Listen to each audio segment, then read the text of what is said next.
하나님의 말씀은 신약성경 야고보서 5장 17절과 18절 두 절입니다. 제가 17절 읽고 18절은 다 함께 읽겠습니다. 엘리야는 우리와 성경이 같은 사람이로되 그가 비가 오지 않기를 간절히 기도한즉 3년 6개월 동안 땅에 비가 오지 아니하고 18절 다시 기도하니 하늘이 비를 주고 땅이 열매를 맺었느니라. 아멘. 찬양 받으시는 아버지 감사합니다. 송년주일을 맞이했습니다.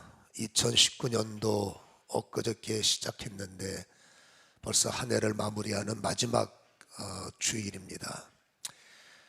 한 해를 결산하는 또 주기도 하고요. 새해를 시작할 때는 누구나 소망이 있기 때문에 거의 다 이상주의로 출발한다고 그래요. 1월달 출발은. 그러다가 6월절 되면 정신 차려서 현실주의로 돌아오고, 그러다가 이제 12월 되면 허무주의로 바뀌고, 그게 우리의 패턴의 모습이 아닌가 싶은 생각을 합니다. 만약에 허무주의의 마음을 갖는다면 성경이 뒤집어지는 거예요.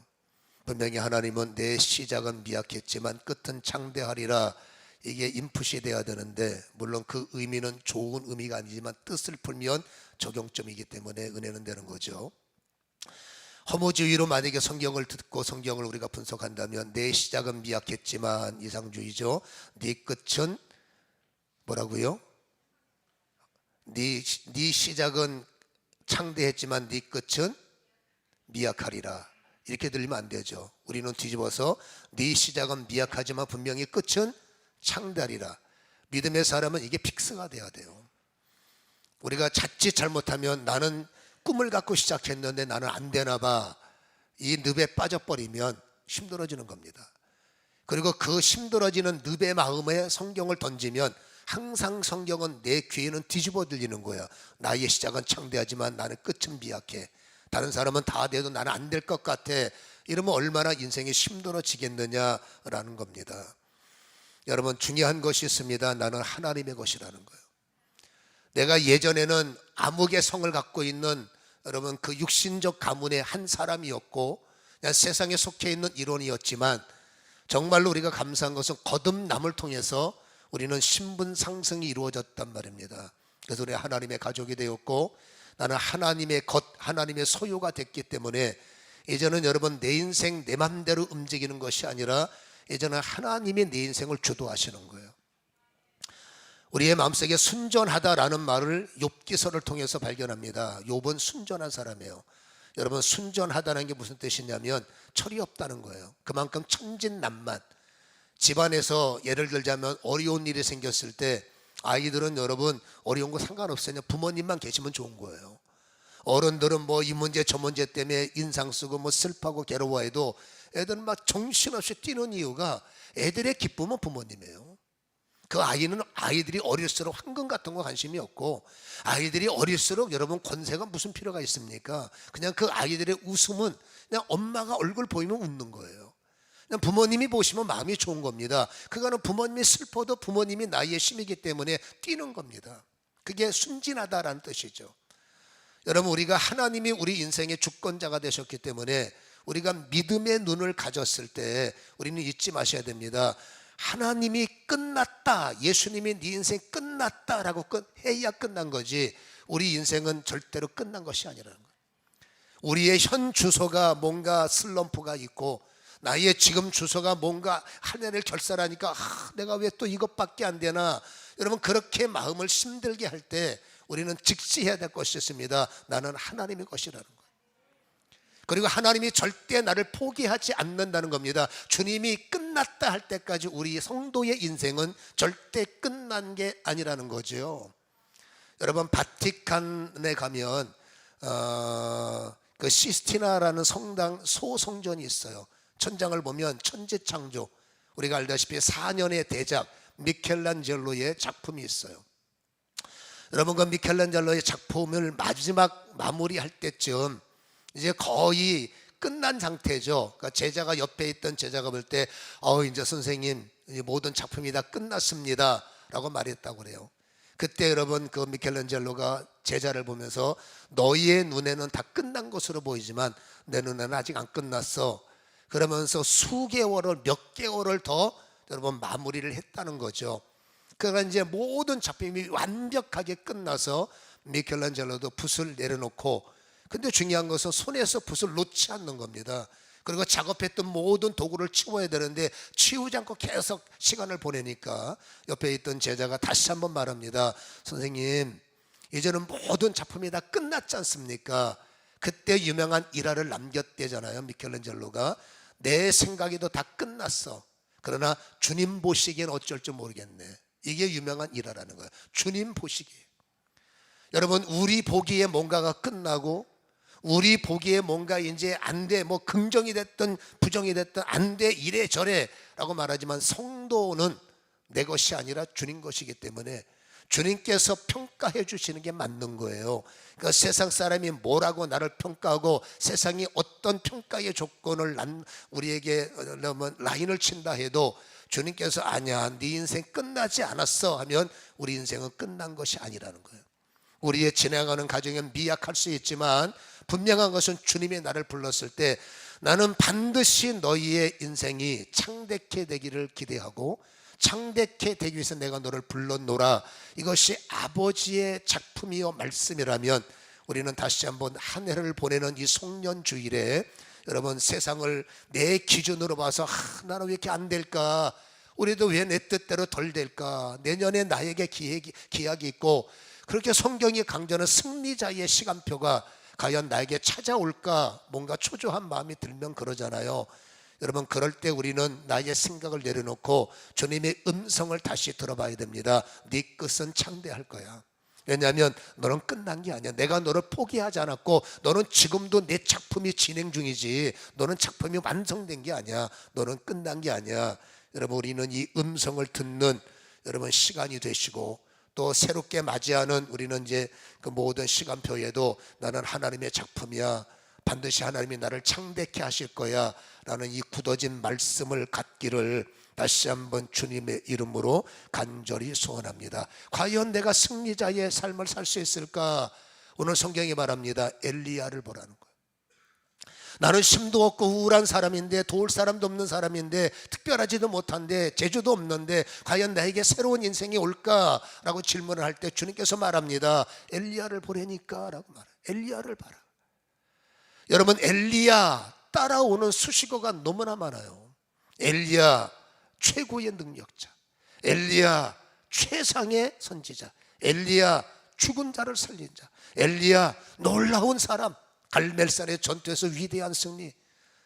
여러분 그의 인생을 보면 정말로 많은 수식어가 따라다니기 때문에 나도 모르게 기도할 때 이런 기도하, 주여 엘리야의 능력 주세요. 나도 모르게 기도할 때 엘리야의 능력 주세요. 나도 모르게 내 속에는 엘리야는 특별하신 분, 엘리야는 강하신 분, 엘리야는 놀라우신 분. 그러니까 여러분 엘리야는 뭔가 여러분 특별해 보이는 거예요. 그가 내가 엘리야처럼 될 수 있을까? 안 될 것 같아요. 왜? 엘리야는 특별하니까, 나는 초라하니까. 그때 주님께서 너 눈 다시 뜨고 성경을 보내니까.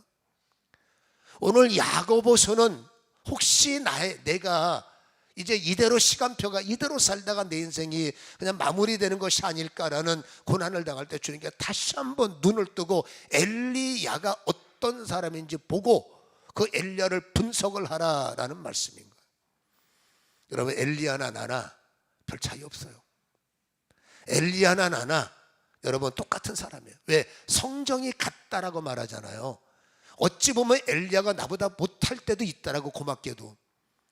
여러분 이사벨에게 협박 편지 한 통에 마음이 무너져서 눈도 제대로 못 뜨고 몸도 가누리지 못하고 여러분 부들부들 떨다가 도망가야 되겠다 해서 여러분 저 광야로 도망쳐서 그 유명한 단어 BJR 벳제라의 단어를 만든 창시자가 여러분 엘리야예요. 눈도 못 뜨는 겁니다. 여인의 문자 한 통에 당신 내가 내일 죽여버릴 거야, 이 협박 편지 하나에 여러분 눈도 못 뜨고 인생 무너져서 아 이거 큰일 났네. 여러분 나보다 못한 거예요 어찌 보면 엘리야가. 그런 엘리야가 특별해 보이고 그런 엘리야가 강력해 보이는 것은 여러분 엘리야가 특별한 사람이 아닙니다. 강력하신 주님이, 강력하신 능력이 엘리야를 붙잡았기 때문에 특별한 사람이 된 거지.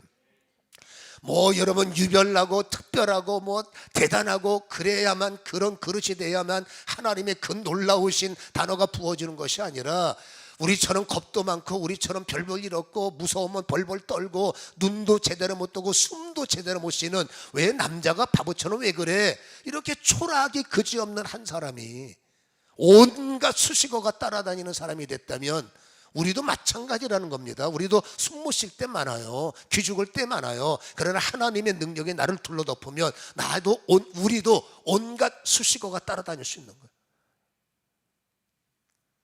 그래서 오늘 여러분 이 말씀을 통해서 이 엘리야가 어떤 사람인지 다시 한번 분석하고, 이 엘리야의 장단점을 우리가 마지막 주의 송년 이 주일에 분석을 해서 여러분 다시 한번 이것을 압축을 해서 입력을 시키고 다시 한번 새해를 돌파하고, 그리고 여러분 이대로는 안 되지 않습니까? 우리가 해마다 아쉬워하고 뭔가 여러분 답답해하면서 새해를 맞이할 수는 없지 않습니까?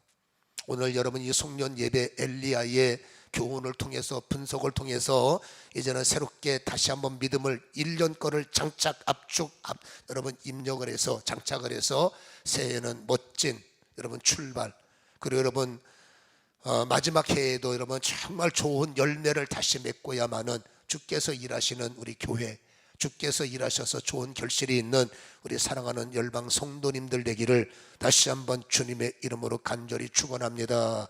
가능한 게 주님은 나를 절대 포기하지 않기 때문에.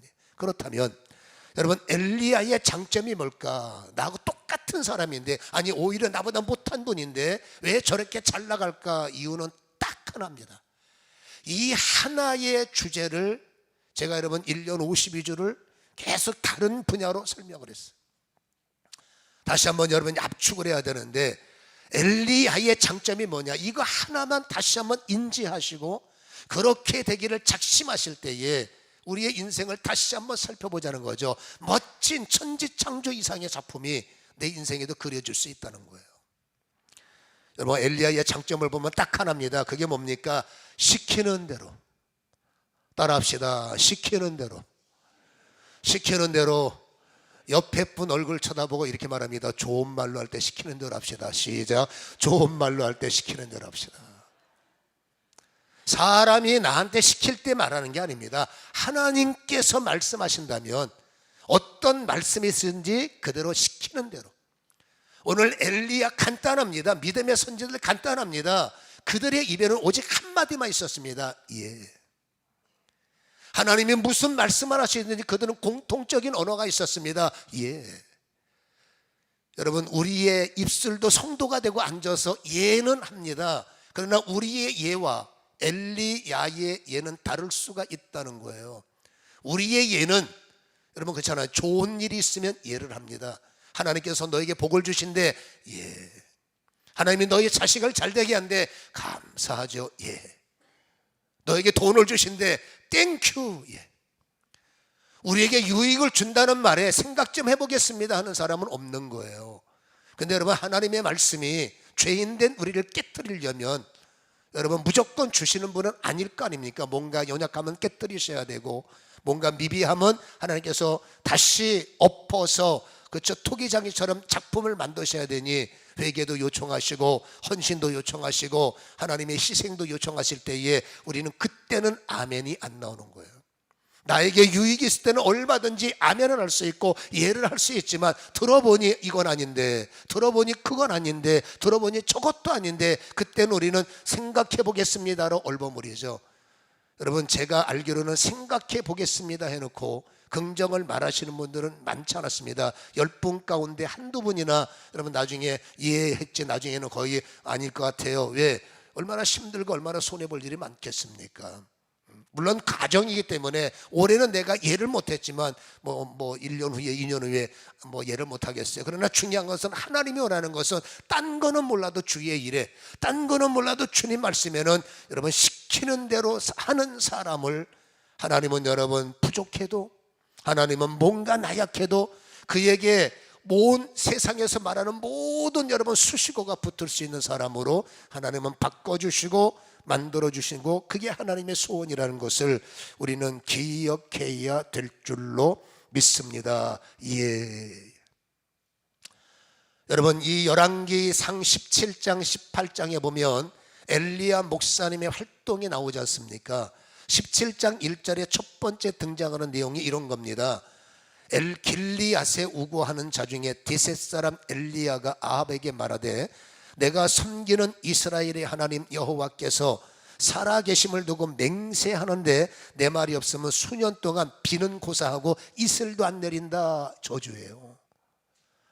여러분, 아합이 어떤 사람입니까? 고약한 사람입니다. 거기다가 막강한 권력을 쥐고 있어요. 성격도 아주 야비한 사람이에요. 거기다가 힘까지 있으니 이거 정말 여러분 어려운 사람입니다. 피하고 싶은 사람입니다. 그것도 여러분 만나서 아이고 왕이시여 뭐 잘 되길 바랍니다, 이렇게 여러분 아부하는 게 아니라 하나님께서 말합니다. 편지 보내도 아닙니다, 문자 보내도 아닙니다. 찾아가서 얼굴 똑바로 쳐다보고 눈빛 마주치고 내 말을 있는 그대로 토시 하나 바꾸지 말고 전에, 그게 뭡니까? 이 땅 저주받을 거야.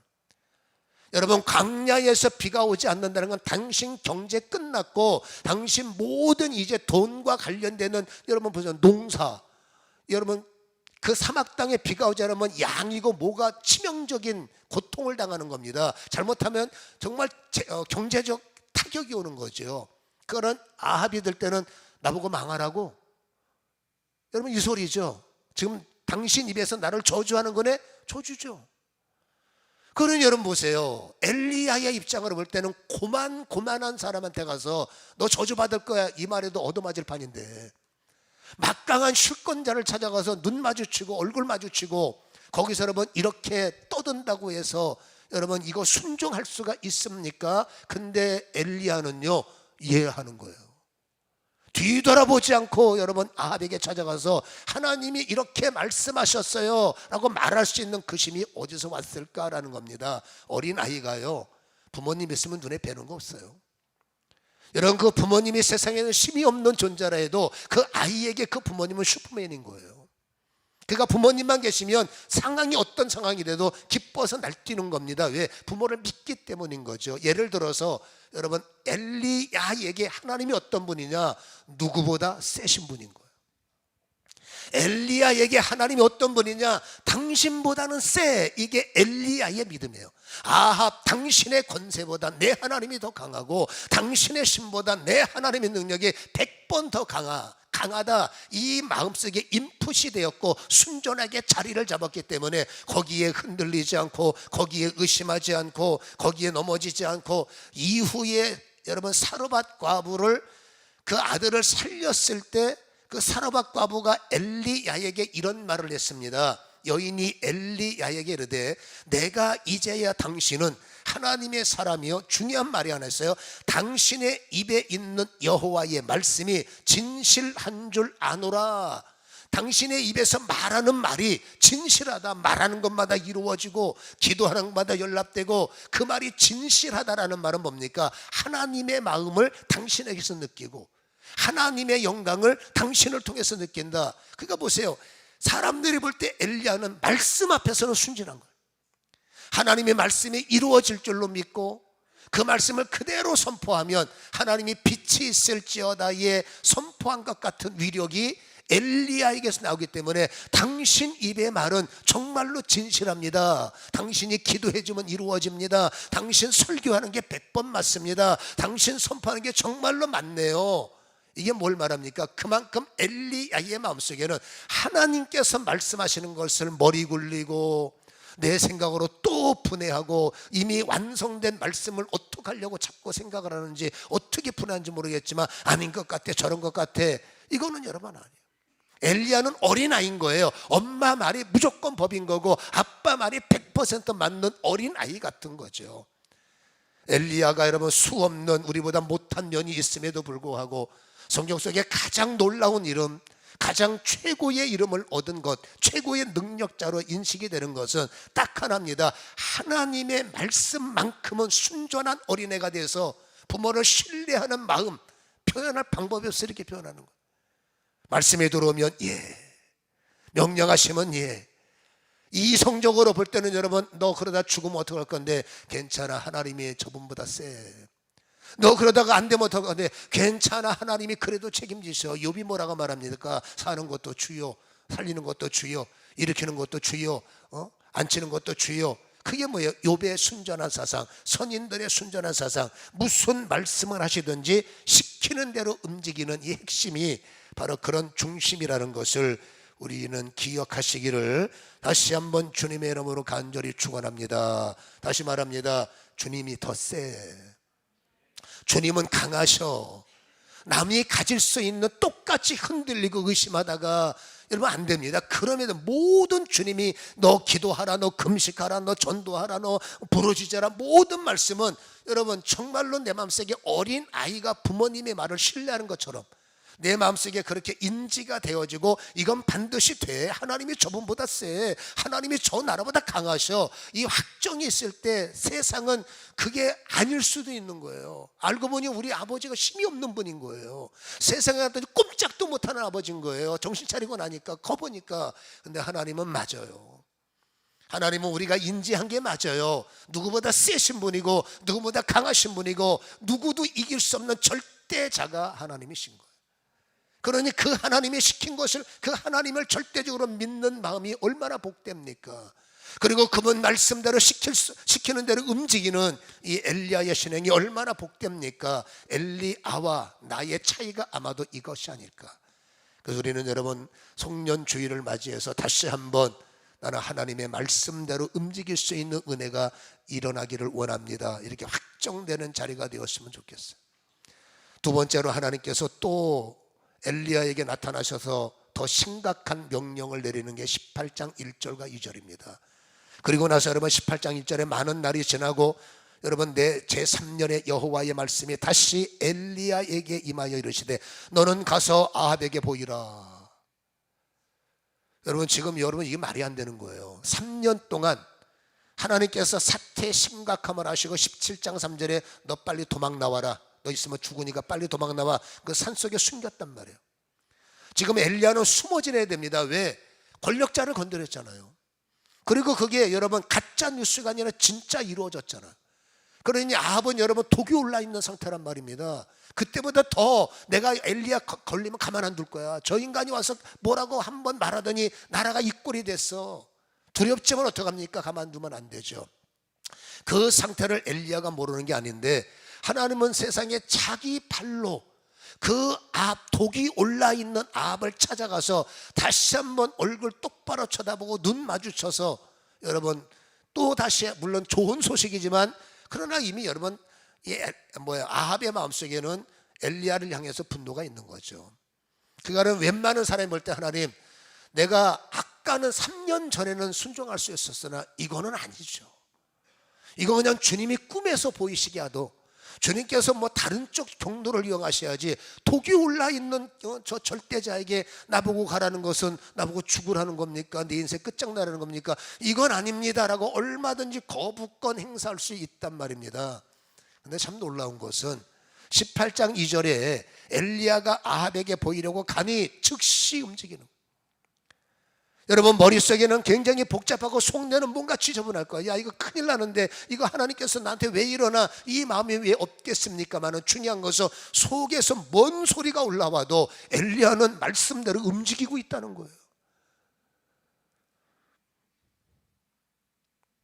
하나님께서 엘리야를 쓰실 수밖에 없는 것, 하나님은 당신보다 세 하나님이 아니라 다시 한번 엘리야를 보니까 하나님이 나를 지키는데 당신이 나를 죽여? 말도 안 되는 소리지. 더 여러분 3년 전에 고백했던 신앙보다 더 견고하고 더 흔들리지 않는 여러분 이러한 신앙으로 무장되어 있는 사람이 바로 엘리야라는 것을 우리에게 보여주고 있는 거죠. 다시 말해서 완벽한 하나님에 관해서만큼은 세상에서는 바보 같은 사람이고 세상에서는 비겁한 면도 있고 세상에서 쓸데없는 고집 부리는 사람인데 희한하게 하나님 앞에서만큼은 완벽한 나만의 믿음을 갖고 하나님을 기쁘게 하는 존재가 바로 여러분 엘리야라는 거예요.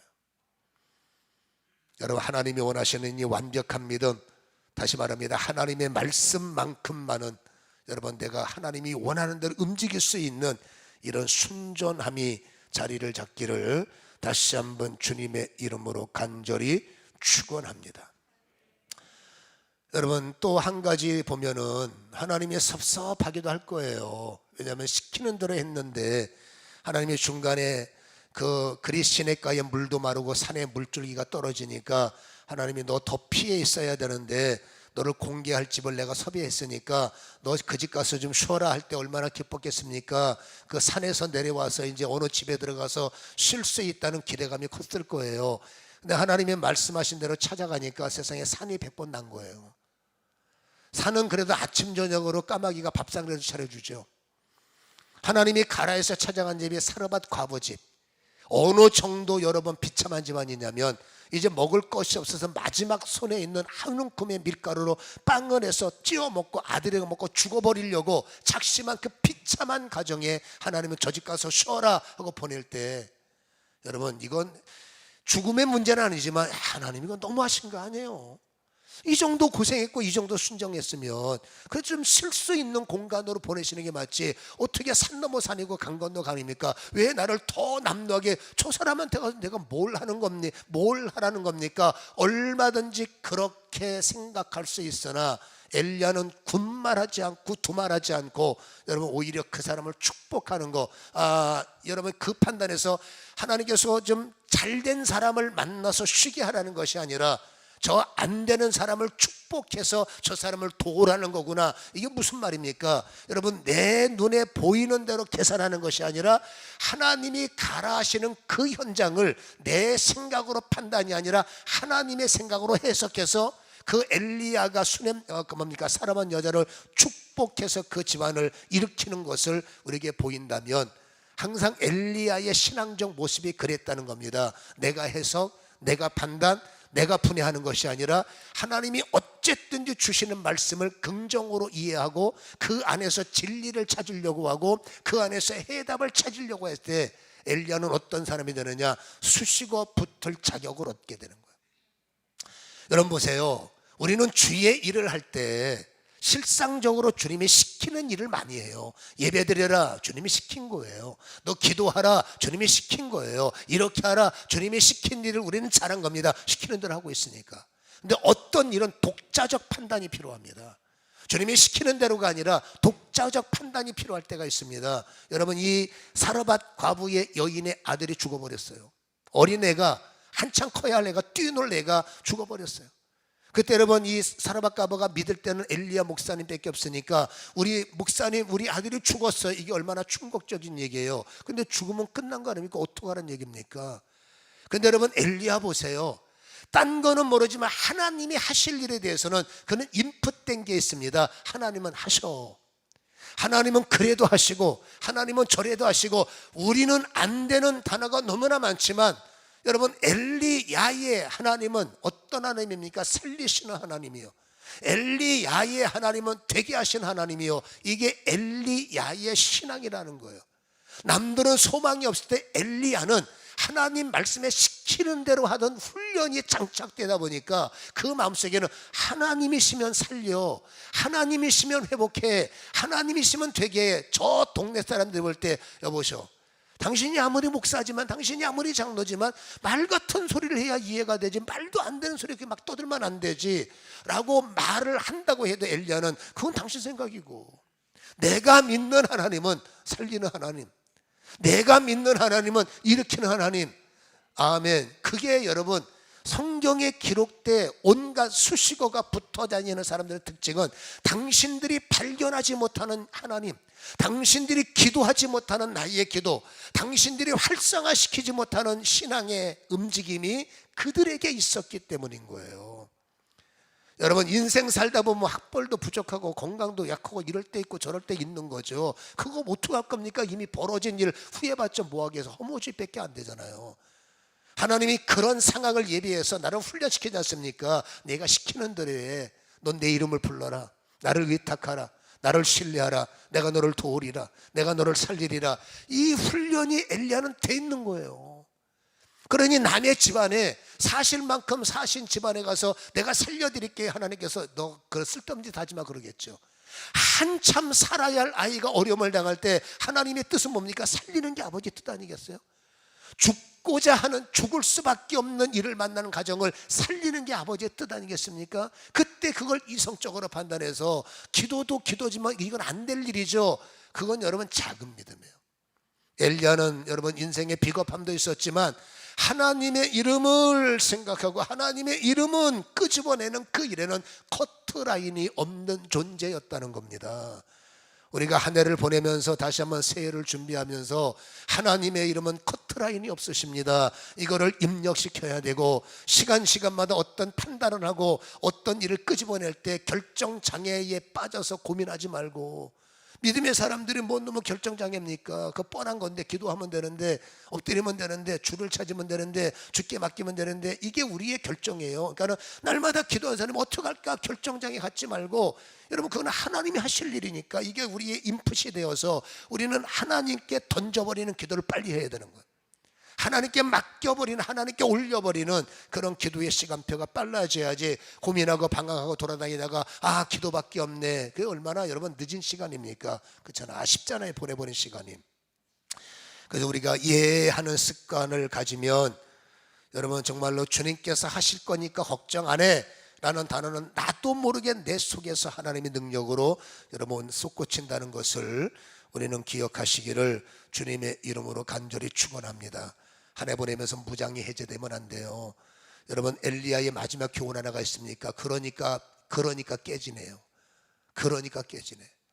여러분 엘리야가 하나님에게 초점 맞추고 엘리야의 마음속에 준비가 돼 있으면 뭔 소리, 뭔 꼴을 봐도 눈썹 하나 껐다가 안 해. 아니 하나님의 은혜를 믿는다고, 하나님의 이름을 믿는다는데 왜 그런 일에 흔들리고 왜 그런 일에 넘어지고 왜 그런 일에 요동칩니까? 하나님이, 여러분 하나님의 계심을 우리는 인지해야 되잖아. 여러분 보세요, 다시 말합니다. 19장에 문제가 생기잖아요. 이 문제 해결 못해 결국 엘리야의 시대는 끝나고 엘리사가 열리는 거예요. 여러분 19장 1절에 그 앞에는 우리가 알다시피 갈멜산에서 엘리야 목사님이 기도해서 여러분 비가 내리므로 무너진 경제, 도탄에 빠질 수밖에 없는 경제가 살아나는 여러분 그 빗줄기가 내리지 않습니까? 그때 아합에게 예언을 하죠. 비가 올 거니까 당신 빨리 궁전에 가 계세요. 진짜 아니야? 가 계세요. 여러분 아합이 비가 내리니까 궁전에 갈 때 저주 같은 인생 같지만 아합이 엘리야를 볼 때 그래도 저 인간이 기도하니까 비가 오니까 살았네, 좋네, 됐네, 이 마음을 가졌을 거 아니에요. 근데 놀랍게도 엘리야가 그 아합의 왕을 뒤쫓아갑니다. 그리고 여러분 그 아합 쪽으로 달려갑니다. 왜 그랬을까요? 여러분 기대가 생길 거 아니겠어요? 내가 이 정도 해줬으면 나에게 표창장 하나 줘야 되고, 내가 이 정도 해줬으면 이제 나 좀 알아줘야지. 순간적으로 여러분 하나님만 신뢰하고 주의 음성에 시키는 대로 움직였던 사람이 갑자기 무장이 해제되며 하나님께 쏠려있던 시선이 왕에게, 뭔가 돈 있는 사람에게, 뭔가 그럴듯한 사람에게 시선이 옮겨지는 순간에 희한한 일이 벌어졌습니다. 무서워지기 시작하는 거예요. 내 시선이 하나님께만 가 있을 때는 그까짓 거 뭘 고민해, 주님이 엎어버리시겠지, 하나님께서 정상으로 만드시겠지, 이렇게 대범했던 분이 여러분 갑자기 그의 시선이 아합에게 왕하고 왕권에게, 표창장에게, 내 명함에 적힌 여러분 이런 능력이 내게 얼마나 혜택해 줄까, 이렇게 세속화되다 보니 갑자기 똑같은 위협의 소리를 듣는데 마음이 확 무너져서 눈도 못 뜨고 몸도 가르지 못하고 아이고 큰일 났네. 뭐가 큰일 났단 말입니까? 그 이유가 뭐예요? 이사벨의 협박 소식을 들었어요. 19장 2절에 보면 이사벨이 사신을 엘리야에게 보내 이르되 내가 내일 이맘때에 반드시 내 생명을 저 사람들 중 한 사람의 생명 같게 하리라. 그렇지 않으면 신들이 내게 벌 위에 벌을 내리리라. 엘리야가 뭐라고 했습니까? 내 시선이 하나님께 갔을 때 니네 신은 가짜야, 내 하나님이 진짜야, 당신 입으로 말했잖아요. 그리고 누구를 봐도 아합이, 여러분 보세요, 이사벨이 위협을 합니다. 여러분 아합은 실권자예요. 아합이 그렇게 죽기 살기로 여러분 뭔 소리를 해도 여러분 엘리야 목사님은 눈썹 하나 껐다가 안 했습니다. 뭔 소리를 해라, 하나님이 날 지켜주시지. 마음대로 해봐, 하나님이 나를 지켜주시지. 눈썹 하나 정말 껐떡하지 않았습니다. 근데 여러분 이사벨의 문자 한 통에 마음이 무너지고 아까 말한 눈도 못 뜨고 이토록 절망에 빠져서 하나님 나 목사고 뭐고 다 때려칠 테니까 나 차라리 죽여버리세요. 나 이게 편하겠습니다. 저 위협소리 못 견디겠습니다. 이게 말이 안 되잖아요. 왜 그럴까요? 간단합니다. 무장이 해제됐기 때문이에요. 여러분, 기도하려고 마음먹은 사람은 누가 건드려봤자 소용도 없어요. 여러분, 싸울 준비가 된 사람은 누가 건드려봤자 여러분 요동도 안 칩니다. 엘리야가 하나님을 바라볼 때 싸울 준비가 되어 있어요. 엘리야가 하나님을 할 때 기도 준비가 되어 있는 사람, 준비가 되어 있는 사람은 아합 아니라 어떤 사람이 여러분 협박하고 이랬다 저랬다 뭐래도 상관없어. 기도하면 되니까, 상관없어. 주님이 움직이면 되니까. 하나님이 기대하는 여러분 성도의 모습이 이거라는 거예요. 상황에 따라 오르락 내리락 하는 인생이 아니라 어떤 상황에도 상관없어요. 좋은 일이면 감사하고 안 좋으면 기도하면 되지 뭘 걱정해요. 하나님이 원하는 것을 움직이지 않는, 요동치지 않는, 그래서 하나님의 말씀대로 시키는 대로 하는 이러한 분들을 하나님은 찾고 그렇게 되기를 기대하는 겁니다. 왜 그거 하나 봤다고 꼬리를 내리고, 왜 그거 하나 봤다고 또 인생 끝난 것처럼 여러분 실족하고 넘어지고 쓰러져서 큰일 났네 큰일 났네. 큰일, 지금까지 큰일 날 일 한두 번도 아닌데 큰일 안 났잖아요.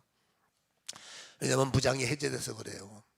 여러분, 무장됐을 때와 무장 해제됐을 때의 차이는 이토록 심각한 결과를 만들기 때문에 첫 번째로 하나님이 시키는 대로 하는 믿음 아시죠? 하나님의 능력을 다시 한번 인지하시되 이 내가 장착한 믿음이 24시간 365일 깨어 있어라 쉬지 말라 범사에 의도로 간직하셔서 항상 여러분 영적 상태만큼은 무장이 해제되면 안 돼. 아멘. 여러분, 여기에 사람이 들어오고 환경이 들어오고 돈이 들어오고 그것이 여러분 액세서리가 되면 모르겠지만 또다시 여러분 엘리야의 눈에 아합이 마치 하나님인 것처럼, 이사벨이 뭔가 돈 주는 사람인 것처럼 그때는 여러분 인생이 무너진다는 것을 우리에게 경고해 주고 있지 않습니까? 송년주의를 맞이해서 다시 한번 우리는 허무주의가 다시 되살아나는 그런 실패자가 아니라 내 끝은 이렇게 미약할까라는 마음을 접어버리시고 아니야 내 것은 창대할 수밖에 없어 라는 이 확신은 하나님의 영광을 우리 마음속에 간직하며 그 간직한 여러분 무장이 해제되지 않는 견고함을 유지할 때 우리는 틀림없이 올해보다 2020년도 얼마나 의미 있는 숫자입니까? 하나님의 놀라운 부흥과 놀라운 아버지 승리가 일어나게 될 줄로 믿습니다. 기도하겠습니다. 말씀 끌어안고